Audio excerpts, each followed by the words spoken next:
Saya akan menjelaskan tentang pengaruh kepemimpinan internasional terhadap kinerja karyawan. Setiap perusahaan yang didirikan, baik bidang industri maupun jasa, pasti mempunyai tujuan, dan tujuan tersebut diharapkan dapat tercapai. Tercapainya keberhasilan suatu perusahaan ditentukan oleh beberapa faktor. Salah satunya adalah faktor tenaga kerja atau sumber daya manusia. Sumber daya manusia menjadi unsur yang penting dalam rangka mencapai tujuan perusahaan, karena manusia yang menggerakkan semua sumber daya yang ada. Maka dari itu, setiap perusahaan memerlukan karyawan yang kompeten dan berkualitas. Karyawan perusahaan dituntut untuk bekerja secara efektif, efisien, dan kreatif, sehingga daya saing perusahaan semakin besar untuk menjadi kontinuitas perusahaan. Dengan tuntutan tersebut, diperlukan adanya seorang pemimpin yang cakup dalam memimpin bawahannya. Kepemimpinan yang dilakukan oleh seorang pimpinan bertujuan untuk menggerakkan karyawan sehingga kinerja karyawan berlangsung dengan baik. Selain dengan kepemimpinan yang tepat, dalam sebuah organisasi, komunikasi interpersonal juga dibutuhkan agar kegiatan organisasi berjalan sesuai tujuan. Komunikasi interpersonal yang terjalin dapat menentukan beberapa karyawan mengerti akan tugas dan tanggung jawab karyawan yang nantinya akan mempengaruhi kinerja karyawan itu sendiri. Apakah sudah sesuai dengan tujuan perusahaan? Dengan adanya komunikasi interpersonal pula diharapkan dapat membentuk kondisi kerja.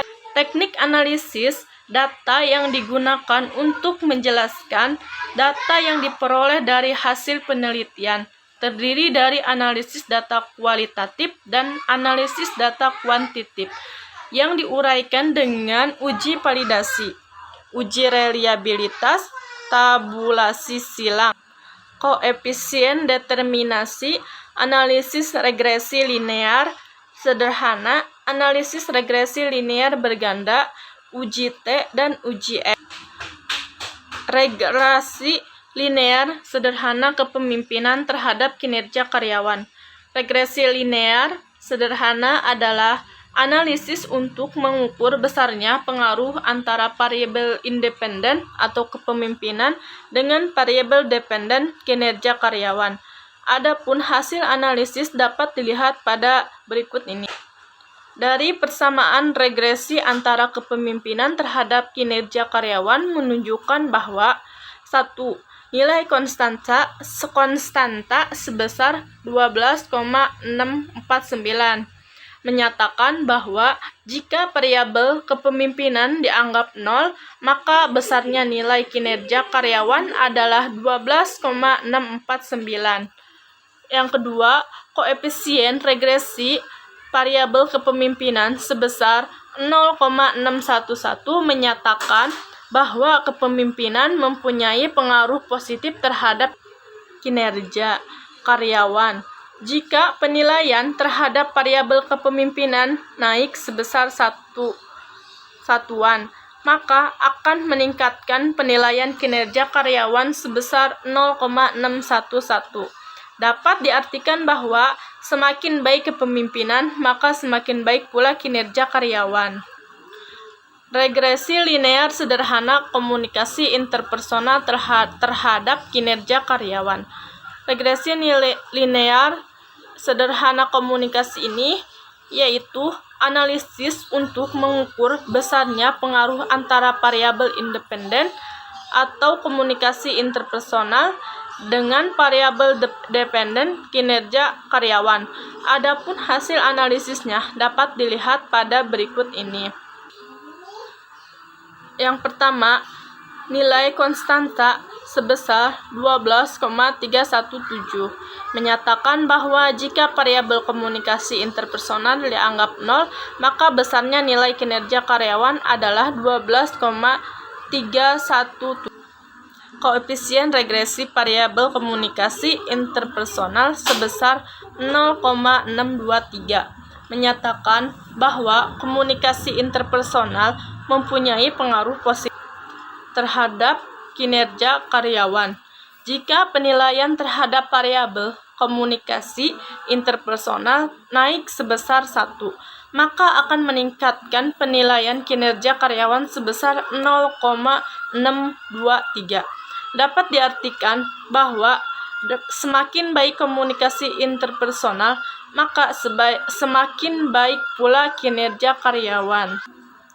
Kesimpulannya yaitu, berdasarkan hasil penelitian mengenai kepemimpinan dan komunikasi interpersonal terhadap kinerja karyawan, maka dapat dihasilkan beberapa kesimpulan yaitu, yang pertama ada persepsi karyawan terhadap kepemimpinan manajer bagian produksi PT Bold Indonesia dengan kategori terbanyak adalah baik, tetapi masih terdapat indikator yang berada di bawah rata-rata, yaitu memberikan perintah yang jelas dan kemampuan memecahkan masalah. Yang kedua ada persepsi karyawan terhadap komunikasi interpersonal manajer bagian produksi PT Bold Indonesia dengan kategori terbanyak adalah baik, tetapi masih terdapat indikator yang berbeda di bawah rata-rata, yaitu empati pimpinan atas keadaan yang dialami bawahan dan sikap positif pimpinan kepada bawahannya. Yang ketiga ada persepsi karyawan terhadap kinerja karyawan bagian produksi PT Bold Indonesia dengan kategori terbanyak adalah baik, tetapi masih terdapat indikator yang berada di dalam rata-rata, yaitu kualitas kerja, kualitas yang dihasilkan dalam suatu aktivitas, ketepatan waktu penyelesaian produk, dan kemampuan bekerja sama antar karyawan. Pengaruh yang keempat ada Indonesia berpengaruh positif dan signifikan yang diketahui melalui uji T dengan uji T hitung lebih besar dari T tabel, yaitu 8,617 lebih besar dari 1,987. Pada hasil koefisien determinasi dapat dilihat bahwa variabel kepemimpinan memberikan sumbangan sebesar 44,1% dalam menjelaskan variabel kinerja karyawan, sedangkan sisanya dipengaruhi oleh variabel lain. Komunikasi interpersonal dengan berpengaruh positif dan signifikan yang diketahui melalui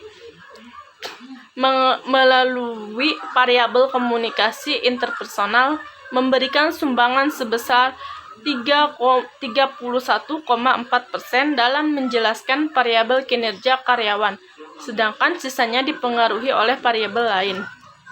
Kepemimpinan komunikasi dapat diketahui melalui uji F dengan uji F hitung nilai F tabel, yaitu 36,797 sampai 3,090. Pada hasil koefisien determinasi dapat dilihat bahwa variabel kepemimpinan dan komunikasi interpersonal memberikan sumbangan sebesar 44,2% dalam menjelaskan variabel kinerja karyawan, sedangkan sisanya dipengaruhi oleh variabel lain. Di sini terdapat sarannya, yaitu berdasarkan kesimpulan yang telah dikemukakan, maka diberikan beberapa saran yang diharapkan manfaat bagi yang pertimbangan perbaikan kinerja karyawan pada produksi PT Bold Indonesia. Dari hasil penelitian menunjukkan bahwa variabel kepemimpinan memiliki pengaruh yang cukup besar terhadap kinerja karyawan bagian produksi PT Bold Indonesia sebesar 44,1%.